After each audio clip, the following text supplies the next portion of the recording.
Listen, I got the other drink here. This the pinkies up one, man.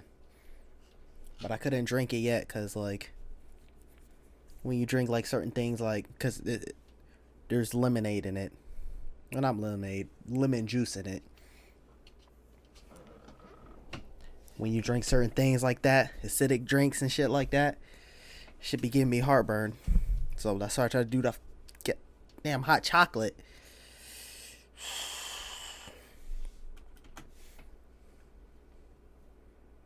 Family, duty, honor.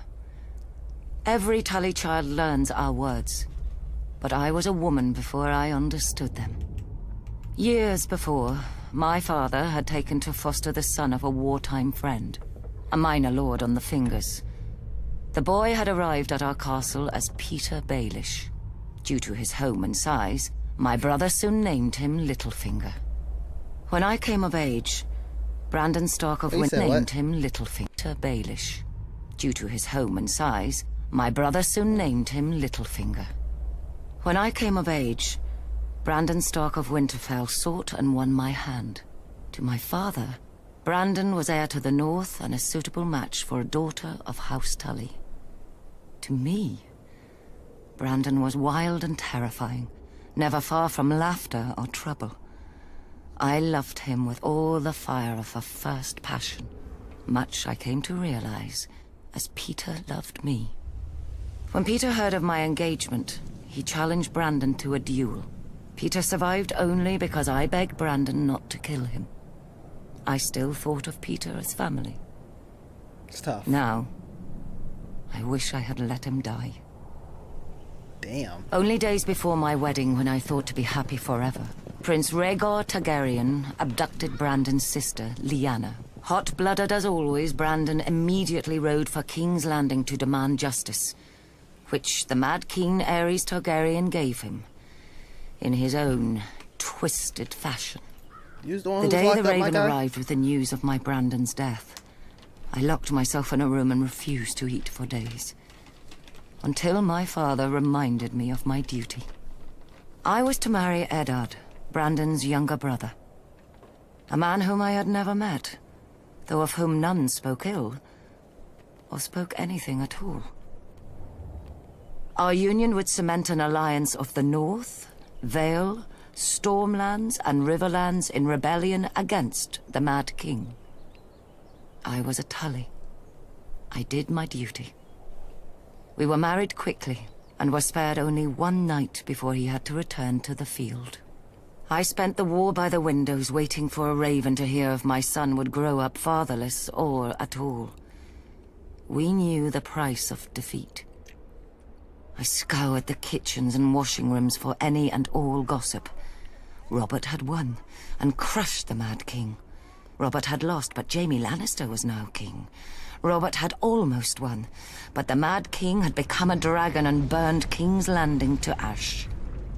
At night, I told myself the war would end soon and bring peace. Either a victory or the grave. I was wrong. You know, when you just said turned into a dragon and breathe fire everywhere, that made me just get to thinking.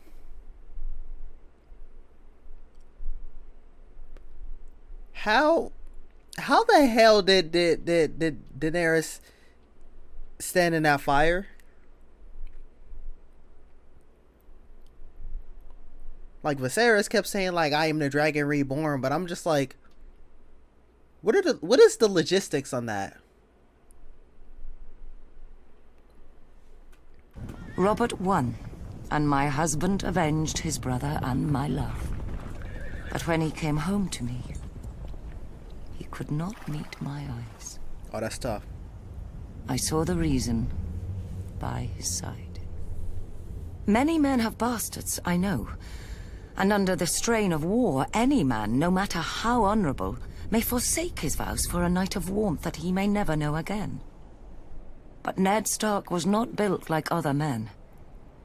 His northern honor would not let him sequester his shame in some distant holdfast. He brought this boy, this Jon Snow, home to raise with his true-born children. My children. Yet even these bitter memories are sweet now. They are all I have left of my Ned.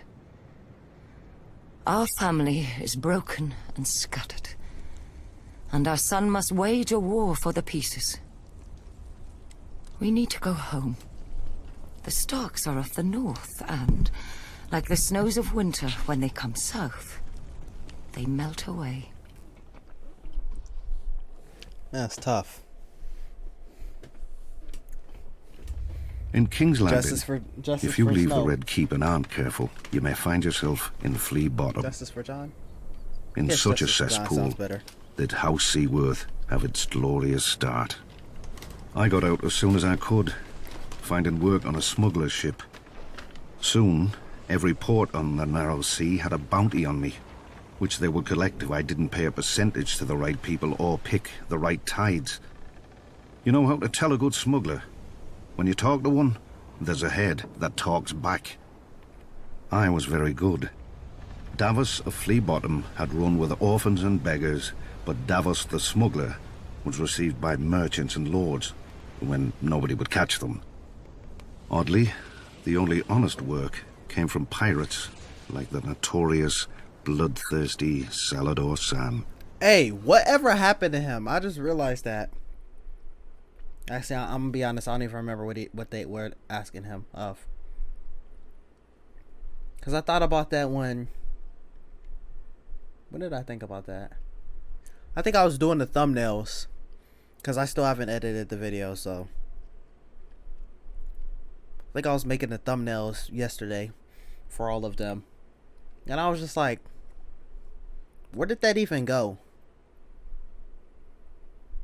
Unless it was a thing. I thought it was there enlisting his help, but I don't remember ever seeing him again. But they could have asked him for something. An old friend. All he ever wanted was someone to buy his cargo quickly before the tide left, and sell it without telling where I got it. In time, I saved enough to buy a small plot of land and found a woman who was kind enough to overlook my trade.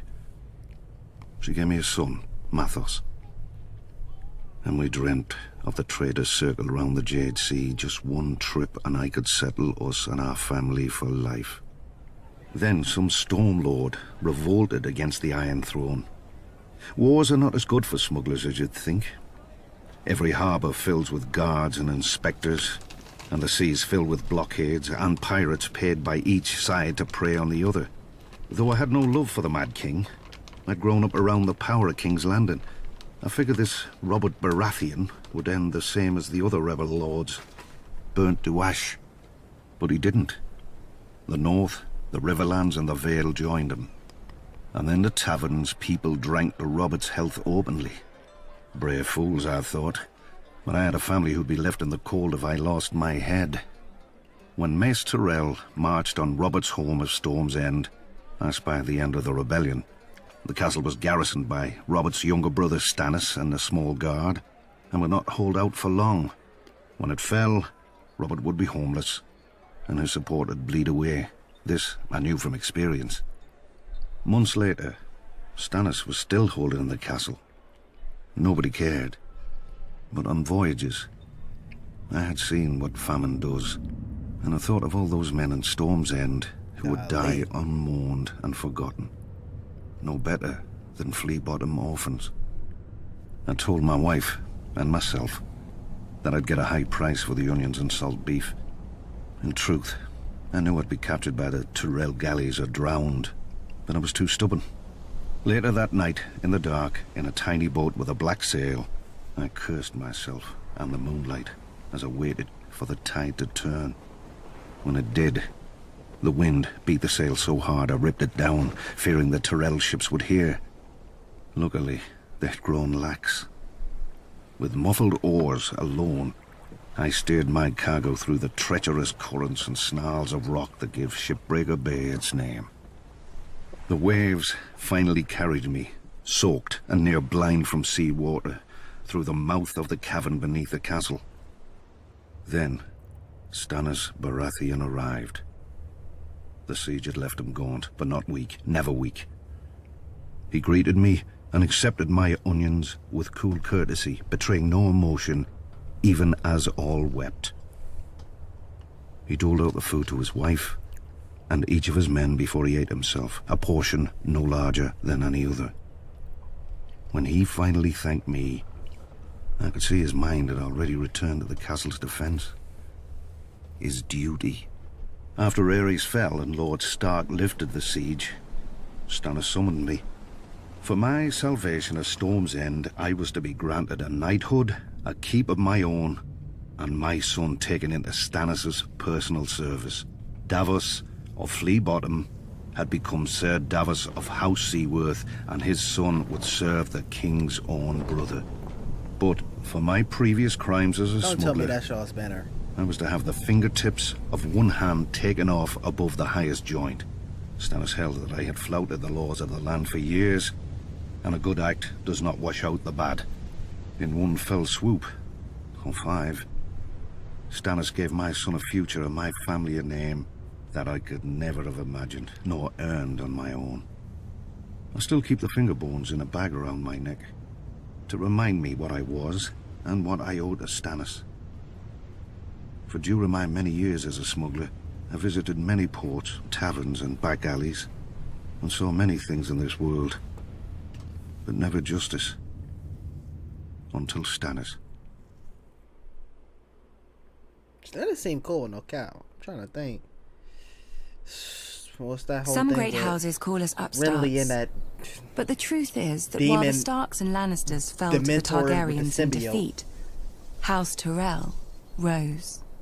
For thousands of years, our family served as loyal stewards to the kings of the Reach, until the last of their line unwisely burned to death, resisting the Targaryen invaders. To save the Reach from a similar fate, we yielded the castle of Highgarden to Aegon and his sisters. In gratitude, the Targaryens gave House Tyrell dominion over the Reach, and we became lords of the castle in which, for generations, we had served. Under the Targaryen dynasty, Westeros prospered. Gone were the petty wars of 7 kingdoms and the endless thirst for minor glories that drove them. The Westerlands enriched the realm. The North guarded it, and the Reach and Riverlands fed it. This harmony is what Robert Baratheon shattered with his rebellion against Aerys Targaryen. When the call to arms came, though, we did not want to answer. The Reach is a gentle land, and honestly, the Mad King was not much loved. But we owed peace and status to his family. My father, Mace Tyrell, called his banners and marched north to battle the rogue Stormlord Robert, who had already defeated 3 forces in a single day. And, at Ashford, my father won. Some chastened my father for not pursuing Robert after the battle. We had cut him off from the Stormlands, the seat of his power, and he had fled north, within easy grasp of Lord Tywin Lannister, the Hand of Aerys, for 20 years. My father moved instead to lay siege to Robert's ancestral stronghold of Storm's End. The rose would strangle the stag as the lion pounced. So we waited. But the lion slumbered, and Robert slipped past the king's forces to join Ned Stark. We could have lifted the siege and deployed our armies north to aid the crown. We could have stormed the walls of the castle and made Robert homeless. But we had ample supplies, control of land and sea, and most of all, patience. Our siege would succeed, eventually, at little cost of life to us. If Robert prolonged the war with minor victories, our capture of Storm's End would hasten his downfall. And if Robert won the war, well, it would not do for him to find us in his halls with the bodies of his brother Stannis and his sworn men. When the lion finally showed his colors and purged King's Landing, we knew our cause was lost. My father chose the peaceful route and bent the knee to Robert, who heartily pardoned us. Strange, considering how we'd beaten him and starved his brother to the brink of death. We were to keep our lands, castle and title, but we knew that we would never be welcome at court. It didn't matter. The Reach was still the most fertile of the Seven Kingdoms, and under our hand. Every flower, even the rose, needs pruning. Then it grows strong.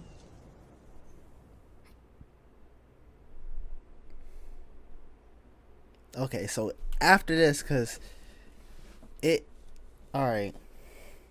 So I was thinking it, and then after this, I'm like, damn, that kind of solidifies what I was saying.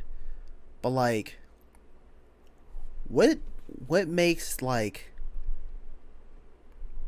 King's Landing, right? The Iron Throne. Like I understand what I understand when you know it's with the Targaryens, like you're going against a dragon, my guy. Like there's not really much you could do, my guy. But when it comes to like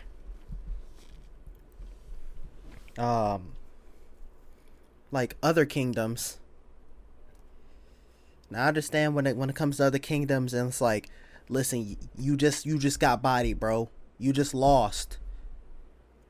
Okay, it's the most, what's it called? The most logical thing you could do is bend the knee. But then I was thinking back to when Renly was, you know, right before they got him out of here with that assassination. I was like, damn, those making it seem like not making it seem, those talking about like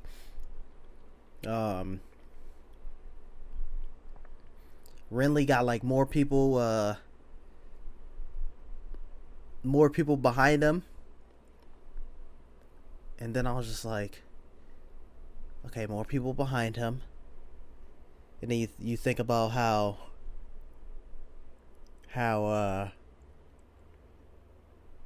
when it came to Robb Stark, and I'm like, yo, specifically I'm talking about Renly and House Tyrell, when, you know, saying season 2. I'm like, yo, if you got the numbers, you got your own little kingdom, you know, over to the side and shit. Why is it, unless I'm mistaken, why does it seem like King's Landing, the Iron Throne, is like above the other kingdoms? Like, you know, some can keep their titles XYZ. But I'm like, you got, from what I've heard, larger kingdoms. So then when I get to this, and you saying, oh, you gave Robert an L. First and foremost, you gave him an L, and then you bent the knee. Soon as you gave him an L, starved out his brother, and after he won, you bent the knee. I don't know, that right there doesn't really, unless I'm mistaken, that doesn't really like make sense to me. House Tyrell trace our descent to Garth Greenhand, the legendary first king of the Reach who made the land bloom. But so too does every noble house around us. It seems dear ancestor Garth planted as many flowers as he plucked. A king should have more consideration for his line, don't you think? For over 1,000 years, the Greenhand sons and grandsons ruled the Reach as House Gardener. The offshoots of his daughters grew into vast and powerful houses in their own right, except for House Tyrell. We chose instead to serve our Gardener cousins faithfully as stewards, to manage their stronghold of Highgarden and the daily affairs of the Reach. Our words are growing strong, and under our stewardship, the Reach did just that, as did we, until a blundering king almost cost us everything. Aegon Targaryen had landed in Westeros. King Mern allied us with the Rock to repel the upstart's army. One can only marvel that King Mern did not reconsider when he saw the living dragons against him. Perhaps he should have sought counsel from his trusted stewards before he set out. Then again, perhaps he did. At the Field of Fire, Aegon, and let us not forget, his sisters, burnt the combined armies of the Reach and Rock. King Mern paid for his misjudgment with his life and that of his ancient family. In a day, the Reach had lost its king, its ruling house, and most of its army. Thankfully for everyone, my ancestor, Harlan Tyrell, had better sense. Until the Maesters sorted out the entail among Mern's cousins, Harlan the Steward was acting Lord of Highgarden. To ensure peace and life in the Reach, he would yield the castle to Aegon. The other castles and families would then follow, as they had since the Dawn Age. Aegon had a continent to conquer, and the fertile Reach was too valuable to raze. He accepted Harlan's proposal and welcomed our lands into his kingdom. To show his gratitude, Aegon entitled Harlan to Highgarden, the castle his family had served for 1,000 years, and made House Tyrell his wardens of the south, choosing us over older, greater families in the Reach. Our house thus owed everything to the Targaryens. So is it any wonder we stayed true to King Aerys, even during his madness, and even after Robert Baratheon rebelled? Some may question my father for laying siege to the Baratheons' home, instead of marching to aid Prince Rhaegar before Robert could kill him and scatter the royal army. But let us not forget that we had already dealt Robert his only defeat of the war at Ashford. If Lord Tywin Lannister had not vanquished the Mad King so suddenly, our siege would have destroyed Robert's home and his brothers, and won the war for Aerys. But when the Targaryens fell, House Tyrell again chose peace and prosperity over war and devastation, and bent the knee to King Robert Baratheon, first of his name. We returned to Highgarden to manage the affairs of the Reach, as we had for thousands of years, and will for 1,000 more. Other great houses take lions and wolves for their sigils, and draw their power from the gold in their mountains or the cold of their winters. I ain't gonna lie to you. That might be it. Oh shit, my bad. That might be an early season budget thing, no cap. Cause what got me on saying, oh y'all had more people, is cause